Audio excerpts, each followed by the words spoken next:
Here we are, Chapter 7 of the Nopat Journey. It's been a long trip. We've visited numerous locations and countries all over the world, but finally we're here, starting off on the coast of Sierra Leone, then onto Egypt, where we'll finally learn a bit more about the renewal map. Thank you all for watching each video I've put out on this series. It's been so much fun exploring the world of 2042 and uncovering new secrets and stories. For example, London seems to be the base of something significant, as I pointed out in a previous video. On the Battlefield website, there's now a large X on London on the map, thus confirming my theory. What exactly London has to do with anything isn't clear. Maybe we'll learn more as we read this second last chapter, and of course tomorrow we'll get a much clearer picture once the Exodus short film is live. So then, let's have a read of Chapter 7 titled Rerouted. The MFS-04 Exodus is an Arleigh Burke-class destroyer under the command of a former US Marine. Yes, Nopats are sailing warships now. It's a sign of things to come, and one more reason it's time for this adventure to come to an end. I'm in my barracks packing up before we dock in Freetown Port. From there, I'll fly to Cairo and start my new life, a position with Synseco Agritech's corporate communications. The same Synseco that used a private army to squash a riot outside its walled farm last year. The same Synseco whose pineapples went clang. I'm selling out, dear reader. 13 months of fearing for my life has shot my nerves.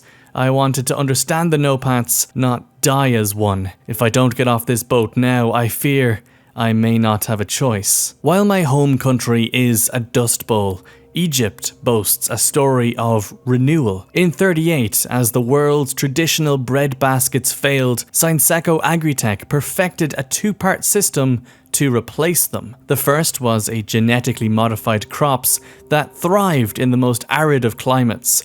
The second was a revolutionary desert irrigation project. Why did Synseco choose Egypt for their farm for the future? A motivated workforce, says McKay, who spent time in the region. Egypt is the one place where a Nopat can ditch that label, go legit, as long as they're willing to work behind the wall, which is exactly why I'm taking this job. No more Nopats. As we sail silently towards the African coast, I can't get my conversation with Angel out of my head. The superpowers are on a collision course. If Nopats get involved, they could make it a costly and chaotic war. Despite Oz's best efforts, it's clear Nopats are still a fractured group with varying agendas. If those factions end up in a war within a war, it could shatter a world that has already suffered enough. About 6:30 p.m, I'm finally able to see Freetown Port in the distance.